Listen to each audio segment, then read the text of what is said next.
নানা পৰি হাখৰি হৰপদে খাই ভূতি কৰমিবা কৃষ্ণে মদল বহাই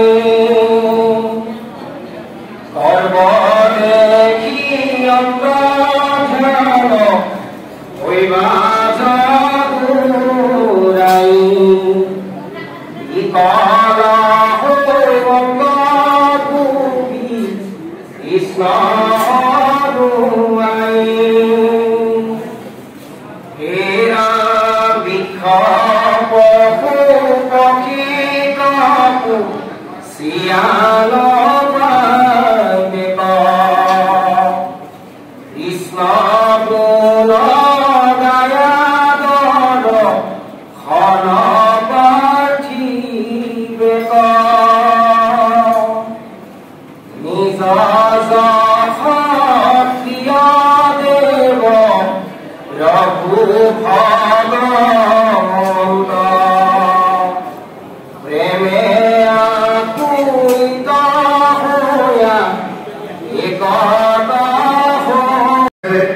লীলাৱতাৰ নাৰদ জ্ঞান অংশৱতাৰ হিচাপে মানে লীলাৱতাৰ এনেকে মাজে মাজে হৈ আছে, হৰি অৱতাৰ হৈ আছে, হয় নহয়? মানে সময়ে সময়ে তেওঁ হেৰি হৈছে কি কয়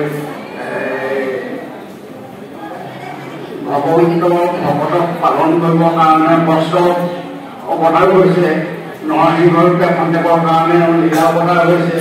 এইবোৰ তাৰ উপৰিও গুণাৱতাৰ হৈ ৰৈছে, সতগুণ ৰজগুণ তমগুণ ব্ৰহ্মা বিষ্ণু শিৱ তিনিজন হৈছে।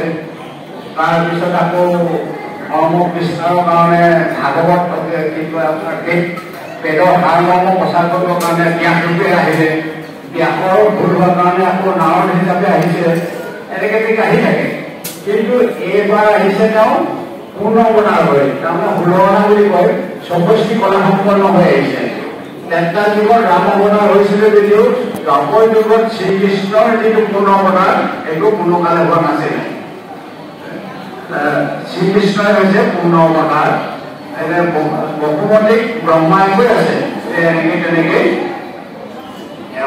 দ্ৰৌপদী ঘৰ জন্ম হব, কেনেকে কি কৰিব, গোটেই কথাখিনি কৈ আছে, আপোনালোকে বুজি পাইছে।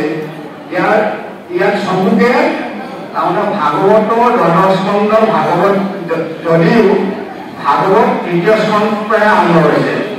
প্ৰথম স্কন্ধ আৰু দ্বিতীয় স্কন্ধটো হৈছে মানে এটা সূত্ৰধাৰা হিচাপে মানে আমাৰ যেনেকে অংশগ্ৰহণা মানে সূত্ৰধাৰে গোটেই সাৰমৰ্মটো কৈছে নামখনৰ ভিতৰত কি আছে, ঠিক তেনেকৈ প্ৰথম স্কন্ধ দ্বিতীয় স্কন্ধ মানে সূত্ৰধাৰী হিচাপে কি কি ভিতৰত আছে এইখিনি বৰ্ণনা কৰে। কাৰণ চমুকে দ্বিতীয় স্কন্ধ কেনেকে কি অৱতাৰ হৈ গোটেই কথাখিনি হৈছে, পিছত দশমতে গোটেই লীলা চৰিত্ৰখিনি প্ৰচাৰ পাব। কথা সাৰমৰ্ম আদি ভাগৱতৰ এইখিনি হয় কৃষ্ণ ভকতৰ যদি কিবা এটা ভাৱনা আহে পাঠ শ্ৰৱণ কৰোঁতে, তেতিয়া বুধিলে মানে ৰসটো ওলাব, হয় নহয়?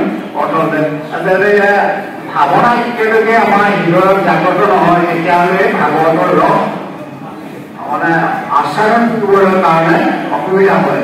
ভাগৱত শুনাবলৈ ইয়াৰ অৰ্থ নোলায়, ভাৱনাৰ পৰাহে ভাগৱতৰ ৰস ওলায়, আৰু সেই ৰস ওলালে মানে ভকতে আচৰণ কৰি আনন্দ পায়। কৃষ্ণ আপোনালোকে ভাবিব লীলা চৰিত্ৰৰ কথা কৈ আছে কৃষ্ণ, তেতিয়াহে ৰসটো ওলাব কৃষ্ণ।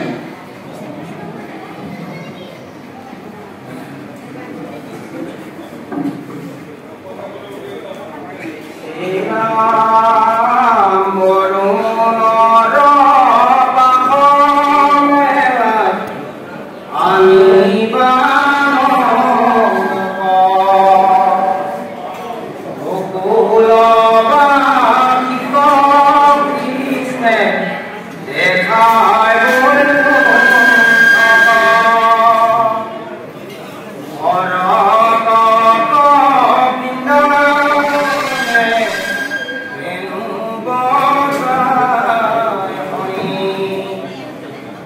আমি